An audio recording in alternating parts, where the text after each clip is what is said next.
back to The Loop Plus. We're on episode 13. If you haven't listened to our previous episodes, please feel free to catch up on that. And my name is Kathryn Salguero, and I'm the communications director here at Grace Point. And we have a special guest with us today. Do you mind sharing your name and how long you've been going to Grace Point? Yeah, my name is Brooke. I've been at Grace Point for about 2 years, I guess. But this past year I haven't been present because I've been serving as one of your sent missionaries internationally. Cool. And you just flew in from Spain, right? I did. I got in about 3 weeks ago. Nice. Yeah. Have you been to any other countries? I have been in 10 total countries this year. It's been wild, but some of my favorites were probably Spain, obviously, for obvious reasons. I got to go to Morocco. I also have been in the Netherlands. So those are probably my top 3. That's pretty cool. Yeah. Have you tried any good food over there? Oh, I got my friend gifted me this awesome block of cheese from, he lives in Gouda, if you're American. Okay. And so he sent me home with a big block of Gouda cheese, and I got to eat off of it for weeks. It was so nice. awesome. And with it melted on toast or something? Melted on toast, I just cut it off every so often, when you're cooking and you have to just eat while you cook because, Right. the meal's not going to be enough. Yeah. Yeah, I'd pull out the block of cheese and just start cutting off slices. That's awesome. You could make a really great charcuterie board. Oh, yeah. Nice. So, Nice. Any other good, cuisines you've tried over there in I other countries? Well, in Morocco, one of my favorite things was, and it's so basic, but the mint tea. It's such a tradition over there, and it's a way, first off, it's a way of connecting with people because sharing tea is how Right. they have conversations and stuff like that. But also the amount of sugar they put into their mint tea, it's beautiful, actually. Really? I loved it a lot. Interesting. I only got to have it once, but I have been looking forward to my next trip to Morocco for the mint tea. That's interesting. Yeah. Yeah. I usually like my teas without sugar. I really like the flavor of it, truthfully. But I'd love to not love sugar in my tea, but I definitely is a craving. That's one to try. Oh, All yes, right. for sure. Cool. Good to know. Well, tell us a little bit more about your partnership with the missions field in Spain and what it's about and what you've been doing over there. Yeah, about a year ago I started going, or 2 years ago I started coming to Grace Point, really because of your guys' focus on international missions and recognizing that God calls us to share the gospel to those in our own community, but also to the nations. And that's something that really pulled me in about Grace Point is your guys' value for that. And I knew the Lord was calling me to the international mission field, but I didn't realize the part that Grace Point would get to play into it. And so, not long before I left, I approached you guys about, hey, this is where the Lord is sending me.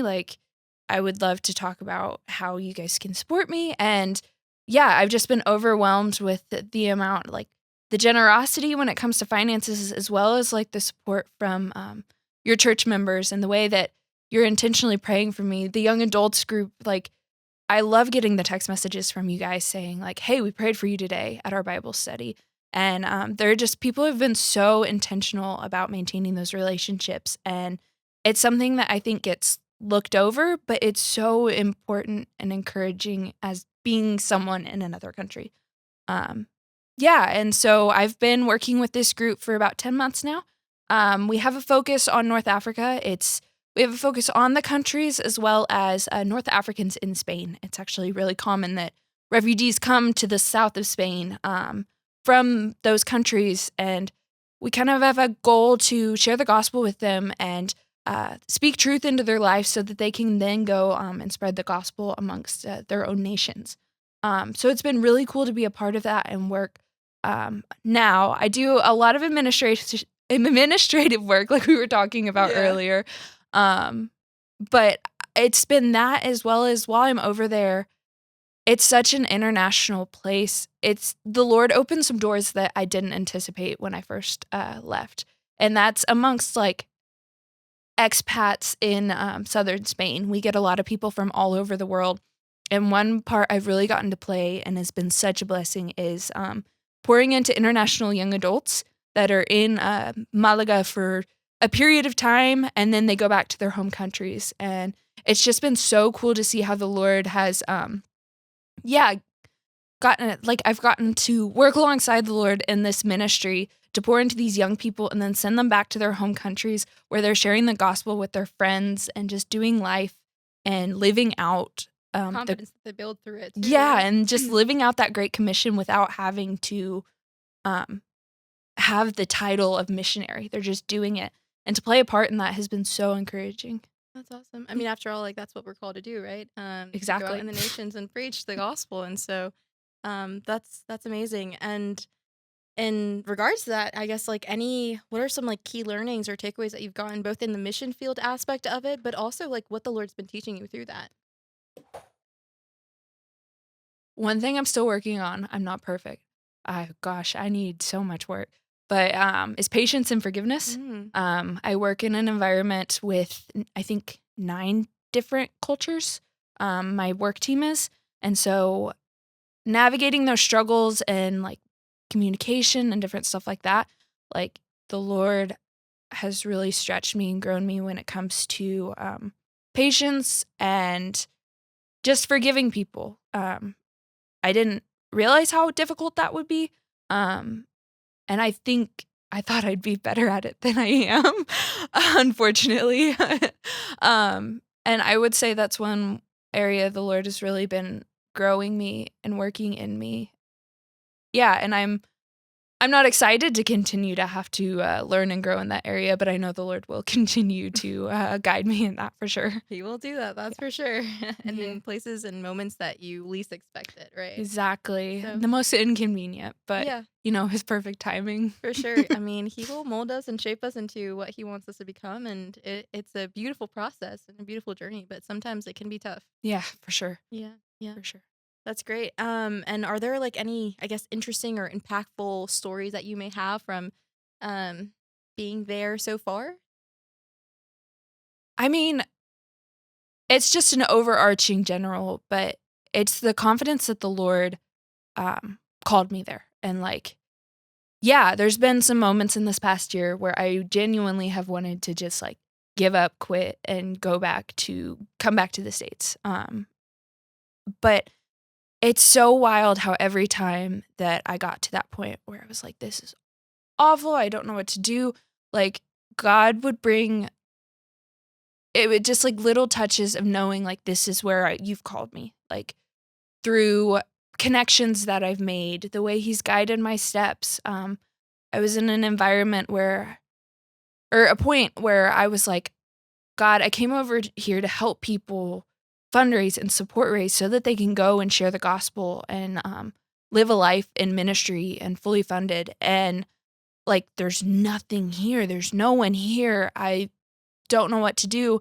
And next thing you know, I'm in the kitchen making dinner, talking to someone like, this is what I'm passionate about. This is what I want to do. And they're like, oh, yeah, we know a guy who does exactly that, who has a training school in the Netherlands Yeah. that um let me get you connected. I've been at a random youth retreat taking care of someone's kid, and the same thing happened with like a huge fundraiser.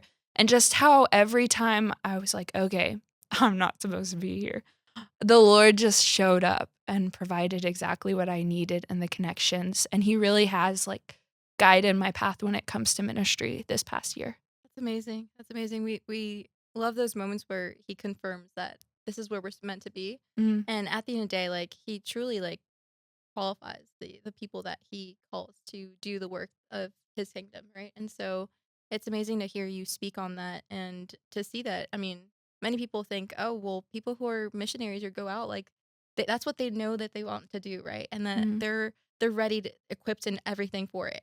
But it's like at times there will be doubts that will come to mind. There will be setbacks, but it's knowing your purpose behind it, right? That this is you're doing this for the Lord. mm, And so that's amazing. That's great. And also just like how can, with that being said, with so many situations maybe happening and moments that mm. you may feel like, man, I'm here all alone. Like how can we be praying for you in those moments that you may feel like you need that extra support. And I know that we were always like in the young adults group chat, we're always like, well, we're praying for her. We know that she's out there, and who knows what it might be like for any one of us to be in a country where we not only like there might be a language barrier. Have you, I guess, been studying up on Spanish I and all? am not great. I am not great at Spanish. It's a different Yeah, we live also, our area is the southern accent of English. Like, it's the southern accent of Spanish. They drop Yeah. letters, they Yeah. change words. Yeah. It's absolutely I mean, it sounds beautiful, don't get me wrong. But I think Yeah. at times it's a little confusing. Like, what did you just say? Come again? Exactly. I was sharing a story last night with someone that I'm in Spanish classes, Yeah. and I'm trying to get a better grasp of the language. And I'll sit in my classes and my teacher will be talking and be like, oh, yeah, like I've got this. I'm fluent in Spanish. Get out on the street after class and I'm walking home and I hear someone yell on the street and I'm like, I have no clue what they just said. Like, like it's just flew by your head. Yep, very humbling experience for sure. Yeah. But yeah, like we were saying, just like how can the church be praying for you? I've been so grateful for the ministry. I knew walking into this that a lot of the ministry would be a little bit more behind the scenes because of our role when it comes to North Africa and stuff like that.